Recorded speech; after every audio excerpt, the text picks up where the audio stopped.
அண்மை செய்தி. புதுக்கோட்டை மாவட்டம் ரங்கமால் சத்திரம் சிப்காட் அருகே தனியார் பள்ளி வேன் மீது அரசு பேருந்து மோதி தற்பொழுது விபத்து ஏற்பட்டிருக்கிறது. இந்த விபத்தில் காயமடைந்த 20 மாணவர்கள் தற்பொழுது புதுக்கோட்டை அரசு மருத்துவக் கல்லூரி மருத்துவமனையில் சிகிச்சைக்காக அனுமதிக்கப்பட்டிருப்பதாக அண்மை தகவல் கிடைத்திருக்கிறது. இதுகுறித்த கூடுதல் விவரங்களை செய்தியாளர் முருகேசன் வழங்க நாம் கேட்கலாம்.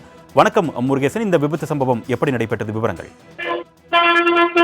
அர்னேஷ், புதுக்கோட்டை மாவட்டம் ரங்கமால் சத்திரம் சிப்காட் அருகில் திருச்சி தேசிய நெடுஞ்சாலையில் திருச்சியிலிருந்து அறந்தாங்கி நோக்கி சென்ற அரசு பேருந்து வெள்ளனூர் காவல் சரகம் ரங்கமால் சத்திரம் அருகே வந்தபோது உத்துடான்பட்டி இயங்கி வரும் முருகேஸ்வரா நர்சரி மற்றும் பிரைமரி பள்ளி வாகனம் பள்ளி குழந்தைகளை ஏற்றிக்கொண்டு முல்லைநகர் பகுதியில் இறக்கிவிட்டு தேசிய நெடுஞ்சாலை ரங்கமால் சத்திரம் முன்பு ரோட்டில் ஏற முற்பட்ட போது குழந்தைகளை ஏற்றி வந்த பள்ளி வாகனத்தின் மீது அரசு மோதியதில் பள்ளி குழந்தைகளுக்கு காயம் ஏற்பட்டு இதுவரை 20 குழந்தைகள் புதுக்கோட்டை மருத்துவக் கல்லூரி மருத்துவமனையில் சிகிச்சைக்காக அனுமதிக்கப்பட்டுள்ளனர்.